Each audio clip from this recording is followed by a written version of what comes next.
पटना के गायघाट स्थित महिला रिमांड होम मामले में सोमवार को पटना हाई कोर्ट ने सुनवाई की। चीफ जस्टिस संजय करोल और जस्टिस शिश कुमार की बेंच ने राज्य सरकार को फटकार लगाई। केस के वकील और महिला विकास मंच की लीगल एडवाइजर मीनू कुमारी के अनुसार सोमवार को हुई सुनवाई में हाई कोर्ट ने राज्य सरकार से रिप्लाई मांगा। उनसे पूछा कि सरकार की तरफ से क्या कार्यवाही की गई है। कोर्ट ने पूछा कि आपने कोई एक्शन लिया या नहीं। इस पर सरकार का पक्ष रखते हुए महाधिवक्ता ललित किशोर ने कहा कि अभी इसमें एक्शन नहीं हुआ। हम एक बार पीड़िता की बातों को सुन लेंगे तो उसके बाद एक्शन लेंगे। इस पर हाईकोर्ट ने फटकार लगाई और पूछा कि अब तक इस मामले में कोई कार्यवाही क्यों नहीं की गई। वकील मीनू कुमारी के अनुसार राज्य सरकार की तरफ से बातों को कोर्ट में किसी तरह से घुमा दिया गया है। नशा देकर गंदा काम कराती थी वंदना गुप्ता रिमांड होम केस में। नए ऑडियो में पीड़िता बोली, हमसे धंधा कराना चाहती थी। रिमांड होम मामले में आज हाई कोर्ट में सुनवाई थी, क्या हुआ आज कार्रवाई में? आज की कार्रवाई में कोर्ट ने स्टेट से रिप्लाई मांगा कि उन्होंने क्या किया है। उन्होंने बताया कि एफिडेविट उनकी तरफ से फाइल की गई है। कोर्ट ने ये भी पूछा कि आपने एक्शन लिया कि नहीं, तो उन्होंने बोला कि एक्शन अभी तक नहीं हुआ है, हम विक्टिम को एक बार सुन लेंगे, उसके बाद एक्शंस लेंगे। तो नॉर्मली कोर्ट ने फटकार लगाई स्टेट को कि अभी तक एक्शंस क्यों नहीं लिए गए हैं, और तो बस अभी बातों को किसी तरीके से घुमा दिया गया है स्टेट द्वारा। तो अब हम लोग को 11 तारीख की डेट मिली है, उसमें विक्टिम प्रेजेंट होंगी और वो अपनी बात बताएंगी, और उसके बाद कोर्ट के द्वारा ही अब एक्शन होगा। तो पिटीशन के जरिए क्या डिमांड की जा रही है अपनी तरफ से? दूसरी पिटीशन के जरिए हमने सोशल ऑडिट का डिमांड किया है, जैसे इंडिपेंडेंट एजेंसीज है, टेस्ट है, और भी जो उच्चतरीय लेवल का यूनिट्स है उनके द्वारा एसआईटी गठित करने की मांग की गई है हाईकोर्ट के सुपरविजन के द्वारा, और कमेटी गठित करने के लिए जिसमें महिला विकास मंच की टीम हो, इंडिपेंडेंट टीम हो, लॉयर्स की टीम हो, और कोर्ट जिनको सही समझे उनको उस टीम में डाल सकती है, और एक इंडिपेंडेंट हो ताकि चेक एंड बैलेंसेस हो कि वहाँ के रिकॉर्ड जो होल एंड सोल एक पर्सन के हाथ में रहता है वो उसको मैनिपुलेट कर सकता है, उसमें कोई चेक्स एंड बैलेंसेस नहीं है, और जितने भी अधिकारी हैं वो साठ गांठ में है, उस ऑफिशियल के साथ साथ गांठ में ना आ पाए, तो इंडिपेंडेंट चेक्स एंड बैलेंसेस भी मेंटेन किया जाए। 11 फरवरी को होगी सुनवाई, उन्होंने बताया। आज की कार्यवाही के बाद अब 11 फरवरी की नई तारीख मिली है। इस दिन पीड़िता भी ऑनलाइन कोर्ट की कार्यवाही के दौरान मौजूद रहेगी। वो अपनी बात बताएगी। अब इस मामले में कोई भी एक्शन कोर्ट के आदेश पर ही होगा, क्योंकि राज्य सरकार इस मामले में सिर्फ जांच चलने की बात कह रही है। इस मामले में सीजेएम के पास पीड़िता का बयान हो चुका है। समाज कल्याण विभाग भी अपने यहाँ बुलाकर बयान ले चुका है, अपने हिसाब से पूछताछ कर चुका है। पटना के रिमांड होम से भागी लड़की की खौफनाक कहानी सुपरिटेंडेंट वंदना गुप्ता बाहर के लोगों के साथ भेजकर कहती है लाइफ बन जाएगी, किसी चहेते को बचाने में जुटी है सरकार। अब सवाल उठ रहा है कि राज्य सरकार इस मामले में कितना जांच करवाना चाहती है। समझ में ये नहीं आ रहा है कि सरकार और उनके अधिकारी इसमें अब क्या जांच करना चाहते हैं, वो क्या देखना और सुनना चाहते हैं। महिला वकील ने सवाल उठाते हुए कहा कि सरकार के रवैये से ऐसा लग रहा है कि वो अपने किसी अधिकारी या चहेते को बचाने में लगी है। अब 11 फरवरी की कार्यवाही से ही हमें इस मामले में आगे के एक्शन का पता चलेगा।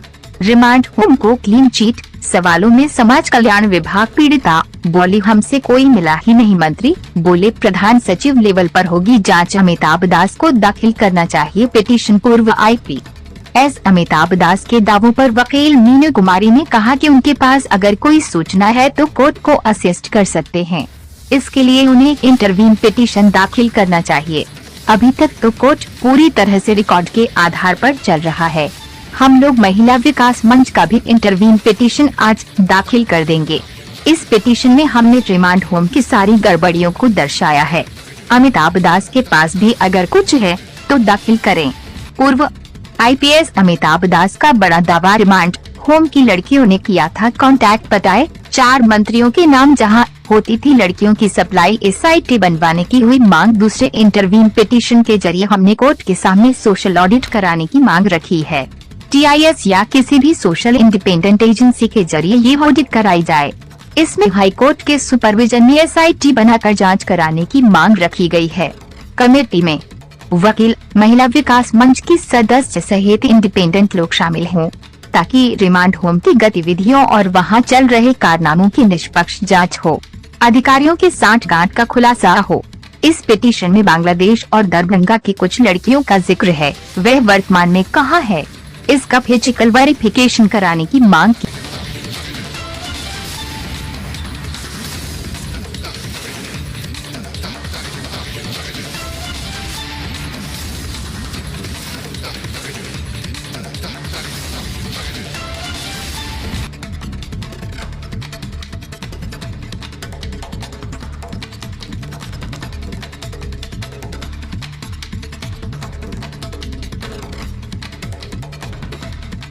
मुख्यमंत्री उद्यमी योजना जो है रोजगार उपलब्ध कराने के लिए ये राज्य सरकार की तरफ से व्यवस्था की गई है, जिसमें एक प्रोजेक्ट के लिए 10 लाख की राशि सन्निहित है, जिसमें 50% जो है अनुदान है, 5 लाख अनुदान है और 5 लाख रुपए इसमें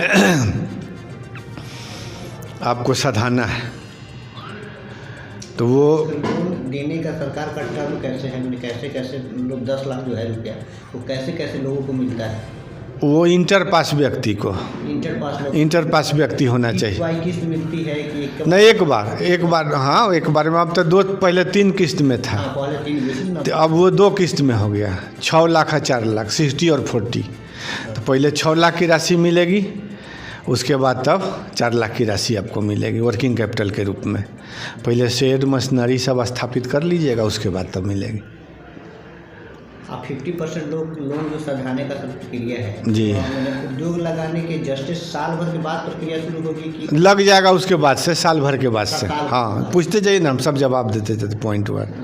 साल भर के बाद से वो मैंने वह ये रुपया जो है वो होगा 5 लाख रुपया, 5 लाख तो सरकार के द्वारा किस्त में बांट दिया जाएगा। किस्त में बांट दिया जाएगा, किस्तों में बांटा जा रहा है, 60 किस्त में, 60 किस्त, 12-25-60 हाँ। 5 सालों में उनको सधाना है। तो 5 साल में जो किस्त को बनेगी उतना ही रुपया देना है, उस पर इंटरेस्ट भी चार्ज किया जा रहा है। इंटरेस्ट 1%। वो सब का महिला वाला में नहीं लगना है, EBC को नहीं लगना है, SC ST को नहीं, लेकिन युवा उद्यमी जो आएगा ना उसको 1% लगेगा। 1%, मात्र 1%। अगर किसी कारण से उनका बिजनेस जो भी वो बिजनेस चला रहे हो, बाढ़ हो गया या ऐसा प्राकृतिक आपदा आ गया, जैसे अभी कोरोना के काल को हम खेले हैं, जिसमें सारा उद्योग धंधे वर्कर को ही नहीं काम करना था, चौपट हो गया काम। और जैसे कि मैंने बाढ़ हो गया, जिसमें उनका उद्योग अगर नष्ट हो जाए, पानी घुस जाता है मशीन जो उनका खराब हो जाता है, इस कारण से उनका उद्योग नहीं चल पाता है। नहीं, अगर उनका उद्योग अगर खत्म हो जाता है तो उसके लिए क्या मैंने सरकार की तरफ से? वो तो सरकार अपना घोषित करेगी जी क्या करना है, वो भविष्य का सवाल है। अगर वो ऐसा कोई प्रोविज़न हमारे पास नहीं आया है जो हम आपको लिखित बता सकें। जो वो ख़त्म हो जाएगा, कल चल रहे हैं एक्सीडेंट हो गए या कुछ है, तो उसके लिए हम लोगों को कोई नहीं दिया गया है। ऐसा कुछ मैंने ना, आपको गाइडलाइन नहीं आया, गाइडलाइन कुछ नहीं है।